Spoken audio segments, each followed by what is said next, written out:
live from 304 Studios in Jonesboro, Arkansas. This is an STSpod.club production.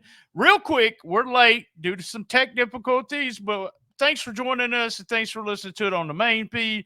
This is episode 727 and episode 39 of DYN-O-MITE. All right, there's a lot of rumors about Lance, and almost every time we do a podcast, I have to talk to you about them. There's no truth to the rumor that Lance is starting his own all-natural fertilizer company. Now, he should be able to do it because he's full of shit, but there's no rumors. The rumors are not true. No Untrue. Truth rumors. Fake news. Fake news. He's sitting right over there using up his PTO this week. No. He's from Chicago, the home of the origin of Scissor Me Daddy. Woo! Snark of excellence, my partner in crime, Lance Levine, and together we are the tastiest guys in podcasting. Lance, how the hell are you, brother? The tastiest snack. Oh, I hate We're those the tastiest guys in podcasting, brother. We are. That's us. And for those of you like me who don't subscribe to the term PTO, I'm simply on vacation this week. Also known as Grumpy Old Man. PTO, So there we go. I swear. Isn't that the guy in Impact that's indestructible? Oh, PTO? man. Do you know that the companies I've worked for, and I could list them all, but I'm not, we have been using the PTO for 17 years, and you just learned the term. So it's one of those things like calling a janitor custodial engineer. I'm like, everybody in my company calls it PTO. I'm like, I'm on fucking vacation. That's what it is. It's PTO. Whatever. One real quick before you tell us where you're at. Yeah. We did a brand split episode on March the 29th, which got something to do with us reviewing AEW Collision. It's episode 696. We released the brand split show in which we each picked. This was way before Collision. We knew it was going to happen. The episode will be linked in the podcast description, and we will have an update coming next month during WTF and who's leading in points. You get 1 point if the member of your team actually scores a pinfall or a win of some sort. So we'll see who's leading. Dude, tell us where you're at, and I'll tell everybody what we're doing. I am, of course, at the Sprite Lemonade Legacy Studios here in Chicago. And yeah, we did a fantasy draft of AEW because we heard, we actually were doing it anyway. We did it anyway as a show because we wanted to do a fun concept because the damn roster is too big. Right, and then lo and behold, they did Collision, the word came out, collision or corrosion or whatever was going to happen. And so now it kind of makes sense to have kind of a split roster. So, yep, that's what we did. And it is Collision. Your jokes about it are not, you can't start doing that yet. No, you can't start doing that yet. That's right. Not yet. So what we'll do is hits, misses, MVP. What do you look forward to for this upcoming week or in AEW future and must see? We're going to start with you, and this is a round table format. Rhombus. I thought it was a rhombus table. No. And it is starting with hits. What's your hits, man? So my hits. So from Collision this week, got to get it out there. I wasn't there live. I should have been there live, but I was seeing Three Doors Down in Candlebox instead. I already had tickets to that show, which was magnificent. So I did not go live, but Richard invented the list. He has given me authorization to use a list this time. So my hits, first off, fuck yeah, score. Sir Elton John with the Saturday Night's All Right for Fighting as the opening theme song of this show. So gotta give props to Elton John there. Punk's music, as soon as Punk's music hits, man, it's fucking goosebumps when you're in Chicago. The reaction I have to consult with Eric Kroll. I don't think it was piped in. I did not hear any vacuum cleaner sound, so I don't think it was piped in. It was a great reaction from our Chicago fans. Punk is a Chicago guy. Tell me when I'm telling lies. Punk is a Chicago guy, man. They were eating out of his hand. Thank you. Piped in. Coming for Max, rather, not Mox. Coming for Max. I thought that was interesting. I'm concerned what that does for Adam Cole. Kevin Kelly and Nigel McGuinness on the call. It just feels like a bigger show having those two guys. Sky Blue's gear, that and the energy in that match. I will say, yes, Sky Blue's gear was hot.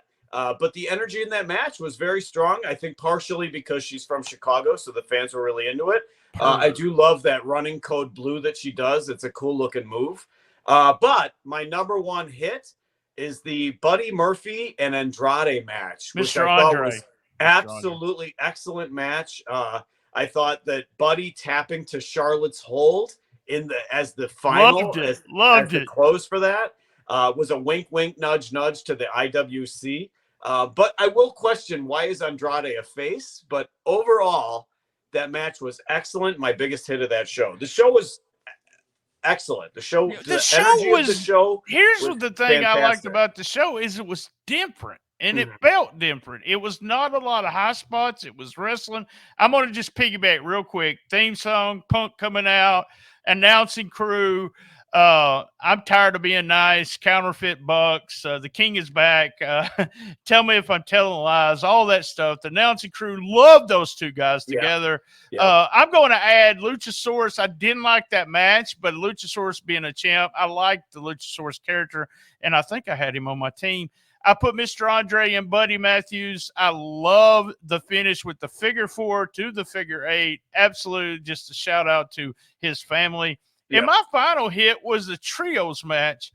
And I'm going to tell you, Lance, 2004, and they talked about this, Joe and Punk, they had one of the best series of matches against each other. I didn't watch them until like 4 or 5 years later. What had happened is during all this time, we had the death of Eddie Guerrero. We had the death of Chris Benoit and all of that. And I had just got out of wrestling.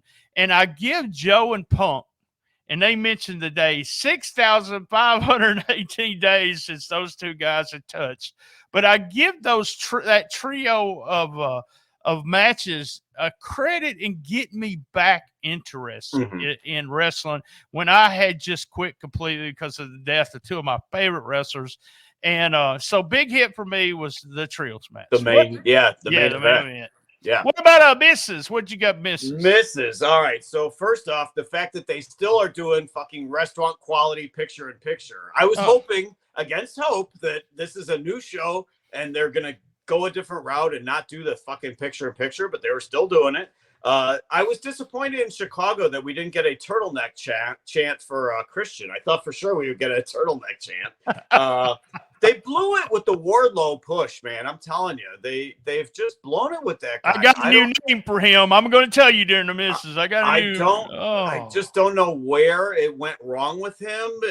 They've cut his hair. Now they've put the belt on him, taken it off of him, back on, back off. I'm like, I don't know what it is. Tony Nese with the white armpits, I could have done without that. I could have done without his promo. The Joe chop battle. Joe and Dax did a chop battle during the main event, but it was during picture in picture, so there was no sound. I'm like, oh, I want to see this chop battle because it looks so hot. And then they had no sound. But my number one miss for this show was Jim Ross. And you've said it before. You'll probably say it. You might say it again. But Jim Ross should not be on the air. He sounded like shit. He was unnecessary on this show altogether. I know they put him on out of respect for him, and he's a legend. And I agree, he is a legend. But he sounded like shit. He was all raspy and hoarse altogether. He added nothing that Kevin Kelly and Nigel McGuinness weren't already doing. A two-man booth would have been perfectly fine here. I love Jim Ross. He's a legend, but it's time to go away once and for all. I agree. Retire off into the sunset, my friend.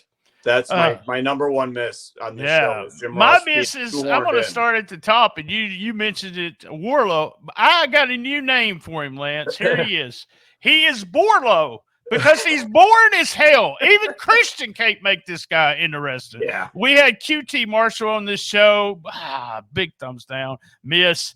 I was told when picture in picture, even my bootleg feed had picture in picture, Lance. You need to talk to TK about that. That's bullshit.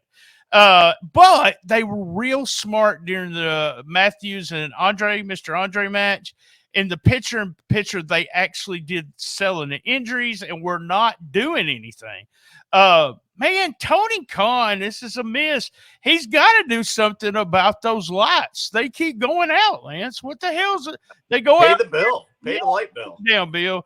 Tony Nese and Mark Sterling, I like both those guys, but they're better on a lower stage. One thing about the girls tag team match, I like all 4 girls. I would have rather seen a singles match with Toni Storm, who I heard she was pretty, barely beating Sky Blue. I was told that Sky Blue before this show got a boob job. That's incorrect. That's a myth. Fake news. And I also noticed something. Sky Blue has a butt. Just to let you know that. The Acclaim are the cool down. They are horribly not over anymore. Take them off TV for 6 to 8 months and bring them back. Yeah. Even the Chicago crowd who loved Acclaim, just horrible. And the last miss was Jim Ross, and if you've seen pictures, not only was he raspy, Mr. Ross fell and gave himself a black eye, and it was probably from drinking the night before. You never know. Yeah, he's taking some time off, by the way. And thank God. Maybe we, unfortunately, when Gordon Sully would go on vacation, we never saw Gordon Sully again for that promotion. Maybe Jim Ross is going on vacation. So yes, Jim Ross is my last miss. Yeah. All right, dude. Who's your MVP for the night? MVP, there's a couple candidates. The first name that came to mind was Kevin Kelly, man, for just adding. There's just something magical about that guy. Nigel, too. Them two together, just so professional. Yes. Yeah, nothing against McGinnis at all, but just something about Kevin Kelly that adds an air of professionalism to any broadcast. Even when he's cracking jokes with the other guys in New Japan and talking silly, it's still so classy. Yeah, we talk about this during the G1. If you follow our G1 show, we always will, all year long, we'll listen to commentators. And then we go through the G1 where we're listening to him every day. It's so different. Then we just say, he's awesome. He's awesome. Yeah. So my concern when I first, because that news broke like really late that he was going to be doing the announcing for Collision. Like 12 hours before the show. So my concern was, can they get him weekly, and what's going to happen during the G1? So obviously he's going to be doing more stuff in the States that's broadcast, over the internet and everything. But I hope it's a coup, and I hope they do have him on a weekly basis. So he was my first thought as far as the MVP, but I'm going to have to go with Punk because the crowd's energy, his energy, just for that debut show of this broadcast, for Collision, and I will rescind Corrosion because it was a fantastic show. Will it carry over? Will it translate to other cities? It was brilliant to have it happen in Chicago with that crowd on that night with Punk as the first person out. So, but I'm just curious to see, will it carry over? So Punk is my MVP with an asterisk because I want to see when they're in Wichita, Kansas and San Antonio, Texas, and it's Punk carrying the load on a Saturday night. Will it translate? Will it carry over? Will he still be the supreme babyface? That's so something. I will say Punk. I want to talk about something on the Patreon side about Punk in Collision and everything, and we'll talk about that. But MVP to me is CM Punk, and you said, will it translate for him to be a babyface? There is all kinds of talk. If you listen to the interview and you go back, it's almost like he says you can boo him now. So it's one of those things where the John Cena thing or whatever, it's not going to matter where he's at, what they're doing, and hopefully he comes off, as always, as a star. Hopefully he will keep coming off as a star and help them. Word is he will be at Dynamite Wednesday night. So that'll be exciting to see. Real quick, let's take a commercial break. If you are watching us on video, the two tastiest guys in podcasting. Two tastiest snacks is the term. Oh, you want us to be snacks too? Yeah. Oh, okay. Snacks. And podcasting. The two tastiest snacks in podcasting. All right, real quick, commercial break. All right, we're back from commercial, and that was at the 15-minute mark. So make that a note. Uh, Programming note: we will be pushing back the record store until next month, since we'll also be doing an episode next week of Dynamite about the Forbidden Door. For some reason, that sounds like a porno movie. Forbidden Door from the 70s. It's a yes, 70s a 70s porno Yeah. movie. Shout out to Ed, who put up a bunch of pictures. I don't know if you've seen this on Facebook. He was at an indie show this past weekend, and it looked real fun. I wish I'd been there with him. And a shout out to Ethan, who won the grand prize. He was the May winner, and Braino Lasto for getting spunked.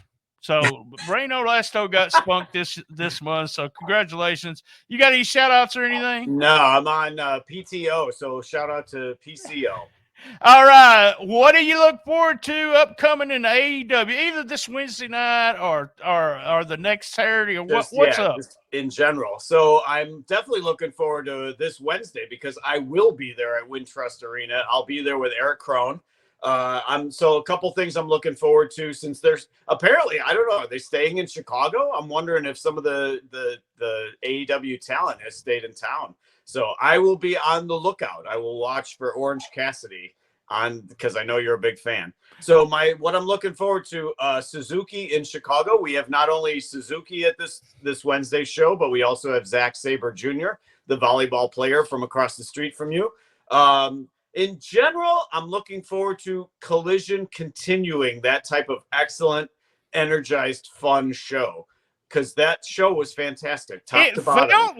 It really felt like someone else wrote the show. I mean, I'm going to be honest with you, because in the other agents, because there's always so many dives and everything. Mm-hmm. I don't know if we've seen 3 dives.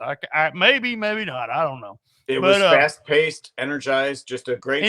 Enjoyed the show, yeah. No dull moments. Even in the Luchasaurus Wardlow match was as a match, but still, there was no dull moments on the show. But what am I looking forward to the most? May catch you off guard. The concession stand brawl that's coming up on the Jeff Jarrett, Mark Briscoe concession stand brawl that they're going to do. Hopefully we'll be involved. Hopefully I'll be wandering in a concourse or something and I'll be there. So I'm really looking forward to that. Let me see. I loved it. I loved TK is such a fan of the history of the business and a fan of the 80s and 90s. Yes. I want to see what they book for that concession stand brawl. And I have complete trust in Jarrett that it'll be a fantastic and fun. Did you hear him say it's an anniversary of the one that we invented and blah blah blah? Love that kind of stuff. I'm looking forward to that match. That's what I put down. And we got Jericho, Suzuki, and Sammy G together, baby. I'm so excited. That's what I'm looking forward to upcoming AEW. And I'm with you. I'm going to stick with Collision as long as I can. Yeah. But we'll see. So that's the things I'm looking for. What's your must-see on this show? Everything on it. What do you want to tell somebody to watch? The main event, the 6-man, was a very good match. Very fun. Just like you said, call back to some of the original stuff with Punk and Joe in ROH. Sky Blue's gear is very much must-see. Apparently, it's lighting up the internet. There's many people commenting on that. But my number one must-see, go out of your way for, is Andrade and Buddy. That match just captivating from start to finish. I loved it. Just fantastic. Good match. That match was my second favorite match, but my must-see was the main event, and it reminded me that match just felt old school. It really did, like Saturday Night WCW or one of those old NWA shows when Crockett was promoting and he had a huge main event coming on. They wrestled. You didn't know who was going to tag in and out. I loved everything that they were doing. Very good match. And I was barking out like crazy when, and this sounds kind of gay, but when Punk and Joe touched, when they touched, I was going crazy. Like I said, I credit them. Hold on. Yeah. No. Mama's vacuuming or something. What happened there? Back to wrestling, guys. If you're not a Patreon member, you should join. We're cutting off the main feed right now, and we're fixing to talk about a few things about Collision and Eric Crone. I seen Eric Crone comment today that I want to talk about on Patreon. Look at that. Same bad time, same bad channel, best little wrestling podcast in the business. See, I got my voice back. Be there, and as everyone knows, and Lance knows, love my mama. And as everyone knows, I have fun everywhere I go. Had fun at the concert. Gonna have fun at AEW on Wednesday. Gonna have fun at Stevie Nicks this weekend. Lots of fun. Oh, PTO. I thought it was Stevie Ray. No, he's passed away. Is he? Stevie Ray of the Harlem Heat?